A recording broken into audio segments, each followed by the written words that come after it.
Hi, my name is Megan Scallan, as Niamh said. I am a new face, but if any of you, I work in the Life Institute office, so if any of you have rang in the last year and a half, that was probably me that you spoke to, so hello. So what I'm going to talk about today, as Niamh pointed out briefly, is reclaim. So myself and some friends set up this project around about the second half of last year because we wanted to bring the reality of abortion in Ireland to the public again, especially with the abortion review going on, and to have genuine conversations with people, inspire them to be publicly pro-life, all the usual stuff, which I'm sure you're all well aware of. But also we felt as if after the referendum, there really was a need again for a continuing active pro-life presence, but especially a young active pro-life presence. Because abortion supporters seem to have no shortage of young people willing to support and promote abortion.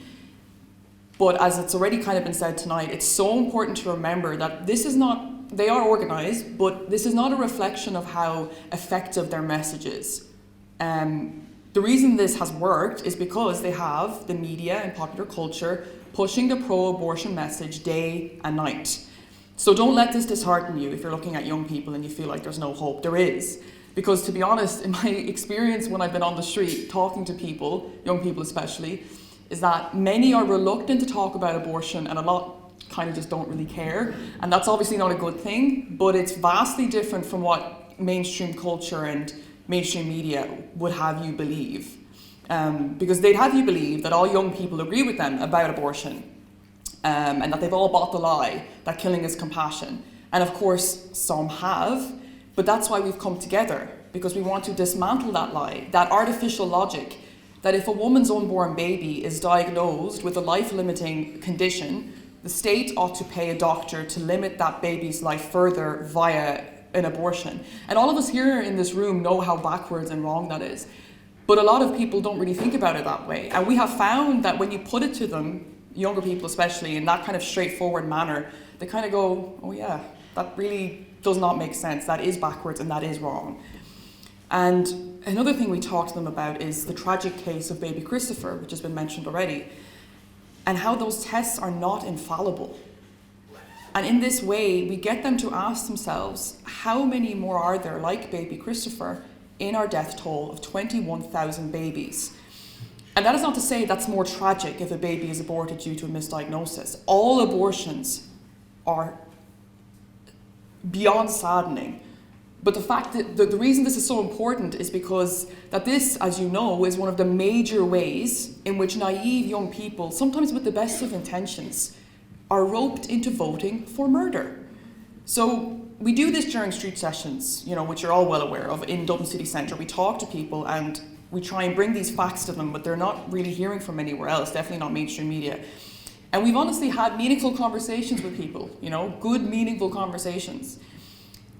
And this is how we start a process, once again, by which the relentless pro-abortion narrative is questioned. You plant seeds in people's minds. Because people do find the numbers of abortions startling. Like 21,000, that is the population of Sligo town. Or the fact that the HSC says about if you have abortion at 9 weeks at home, once again, you can flush the remains down the toilet. When you say that to people, they wince, because they know that's wrong. But the funny thing about human nature is, if they vote a repeal, sometimes they feel the need to defend themselves and they push back with more arguments for abortion.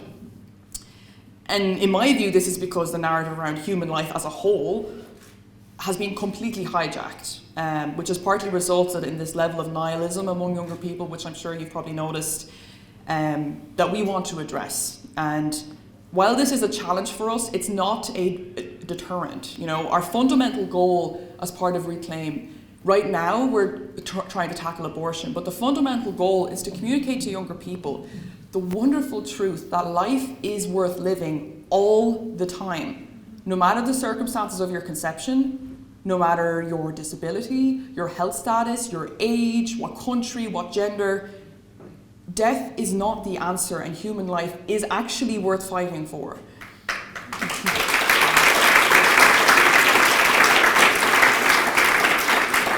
And we also try to remind them that abortion does not help women, it hurts us. And that it does not help society or the planet, it destroys our future. with every child that is rejected and discarded like medical waste or worse. We are focusing on training these younger generations too, media training them and equipping them with facts and debating skills. But crucially, we want to make them feel empowered to be part of the minority, because it is hard. You don't need me to tell you that. Of course it's hard, especially for younger people. We're more insecure, we're not as good as being, standing up for ourselves. But we want to make them feel empowered, and we want to remind them that they will be part of the right side of history, and it is worth fighting for. So with that said, I won't keep you too long. I'll be sitting over here at the end, and if you yourself are between 16 or 30, or if you know someone who is, please do come up to me. I have got a leaflet, I can take your contact details, and we can start, as Mary said, we can start to actually do this. We can start this process. So thank you so much for listening to me, and God bless.